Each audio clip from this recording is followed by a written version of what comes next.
At Pullman, cultures mingled and clashed. Families lived and men of all colors worked alongside each other. The employees struggled to balance their life with reality, leading to a disastrous strike. We are at George Pullman's Utopia? Where did we leave off? Oh yes, it was a disaster. The conflict turned deadly. In the end, dozens were killed, hundreds were injured, and millions of dollars of property was destroyed. George Pullman had won the strike, but he had lost his reputation. Today, we are indulging in part 2 of the rise and fall of George Pullman's Utopia. The story shifts dramatically. But that story, the dark and the light, is exactly why this monument is so important. When we step inside the museum sections, you're standing in the heart of that history. This building, this gorgeous administration building, was the literal and metaphorical nerve center. Pullman's managers and architects worked here, and from these high arched windows, they could overlook the entire, quote, perfect town they created. The clock tower was more than a timekeeper. It was a symbol of the company's precision and control over every minute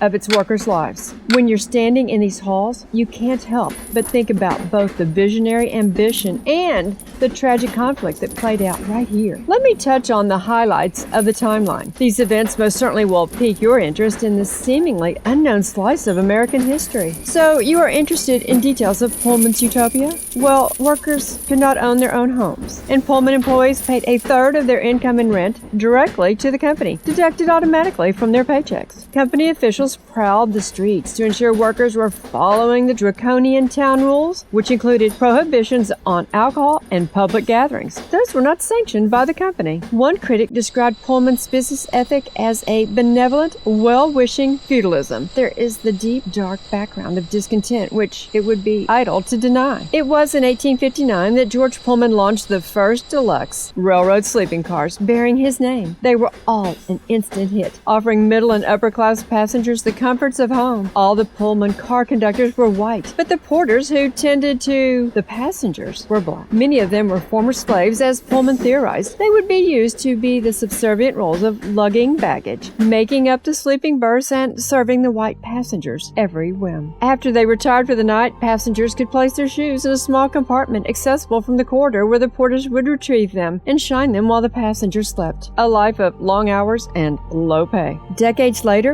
in 1926, the average porter earned $72 a month in wages and averaged $58 a month in tips. In contrast, Pullman's white conductors, who had a union, earned $150 for a 240-hour month, plus benefits and a pension. As one historian put it, a Pullman porter had the best job in his community and the worst job on the train. There was no room for promotion. Passengers often referred to Pullman porters by demeaning names like Boy or George, applying the first name of Pullman car's owner. I have a pop quiz. What famous Supreme Court justice served as a Pullman porter in his younger years? Put your answer in the description below. But the real story is what they did next. In 1925, led by A. Philip Randolph, the Brotherhood of Sleeping Car Porters formed, making it the first all-black labor union to be officially recognized by the American Federation of Labor. Remember in part 1 how I mentioned the visit to this national park unit changed my view of history? Well, I hope this 2-part series enhances your historical perspective. Continuing on, the Pullman strike, backed by the American Railways Union, effectively shut down the American Railroad from May through June because the Pullman Company had a near monopoly on sleeper cars west of Chicago, and it might have worked had the federal government not stepped in. Until early July 1894, the strike had been largely peaceful. It was highly disruptive. Strikers blocked railroad crossings,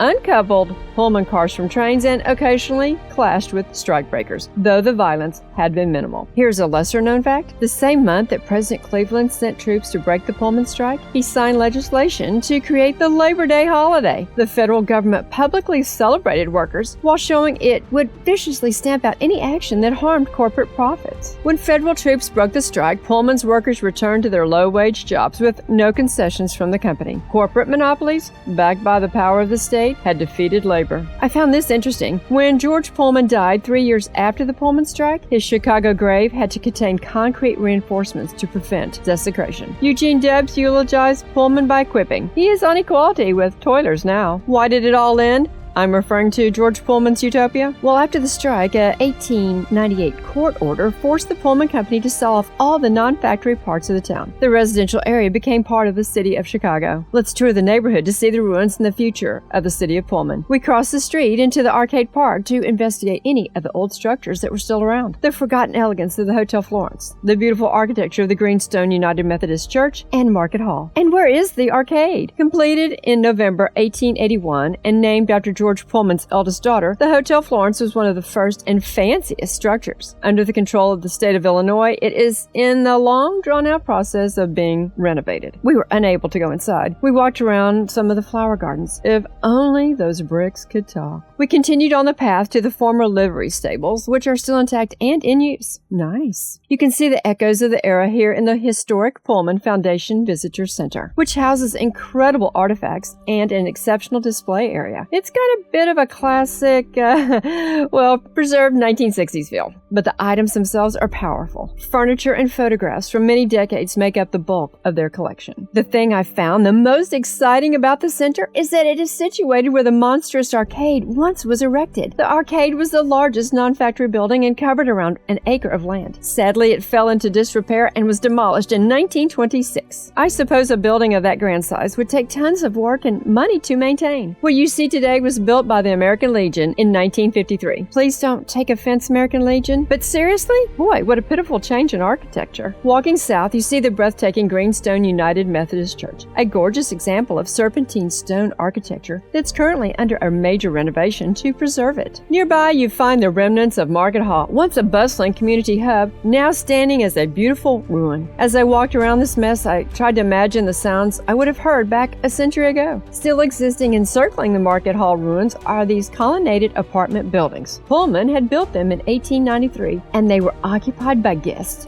visiting the World's Fair in nearby Hyde Park. I popped into the first floor of the Pullman House Project Welcome Center for a great coffee and a muffin. While sipping your coffee in one of the fabulously time period decorated rooms, take a few minutes to see what all is in the other rooms that are sort of the lobby, gift shop, coffee shop. I did. There's a place to get your park passport book stamped near the front door. This area is now a wonderful neighborhood that's actively embracing and restoring its history. I can't really imagine seeing these structures in person. I feel like a part of history has been ripped from us. Looking at pictures, seeing ruins, or finding no stone remaining only makes my curiosity grow stronger. Finally, I walk back to the national park, returning through the reconstructed Workers' Gate. This is the famous gate seen in the photographs. I had to wait for workers to get out of the way to take a photo of the gate. Kind of ironic. Continuing along the path, passing the South Wing ruins and the rear erecting shops, all of which are undergoing extensive work to fully preserve this part of history for visitors like you and me. Tell me in the comments what these park benches are made of. This is one of the structures I wish was still around. The Pullman Water Tower. It once stood at a height of 195 feet. It held 500,000 gallons of water and a 2-story tank above the 8th floor. The company demolished the damaged and abandoned water tower in 1957. George Pullman entered the railroad industry at the right moment. From 1850 to 1860, railroad mileage tripled. Passengers traveling long distances would climb off the train each night and stay in a hotel before continuing their journey. Pullman stepped in to design a luxury sleeping car that eventually gave him a powerful monopoly. With all this said, are you wondering about when the doors finally closed on this story? By the 1950s, train service was in decline, and in 1959, Pullman closed up its sleeping car business. Some porters went to work with the legacy railroads, and few were still around when Amtrak took over. I love riding trains. When you visit this site, be sure to take the time to read all the exceedingly important signage or take a ranger-led tour. So, what is Pullman? It's the memory of a visionary idea. It's the elegant dream of a utopian city. And it's also the heartbreaking reality of a labor war that changed America forever. We now know why what Pullman had established came crumbling down. Pullman's stubbornness not to negotiate fairly with those that made his company a success. It's mysterious, it's beautiful, and it's right here. I left feeling like I'd opened a window into a part of our past that's not well known, and I hope this video did the same for you. There it is, Chicago. The next time you're near Chicago, don't just see the museums, see the city. Open the figurative window. It's incredible. Travel note, in December of 2022, Pullman National Monument was redesignated to Pullman National Historical Park. Now, for those of you who have listened until the very end, you're in for a special treat. Here's some cool information I learned. The future Supreme Court Justice Thurgood Marshall was a Pullman Porter. Other famous Pullman Porters were activist Malcolm X and photographer Gordon Parks. Be sure to subscribe and hit the notification bell so you will be alerted when I post a new video. If you haven't watched part 1, I recommend you go watch it right now. Porter shoes on the ground and classic road trip. Don't forget to get your passport book stamped and to buy yourself a postcard. Be sure to delve into my National and State Parks playlist and my history playlist. I have so much to offer to both entertain and educate. Thanks for watching, commenting, and sharing my videos with a friend.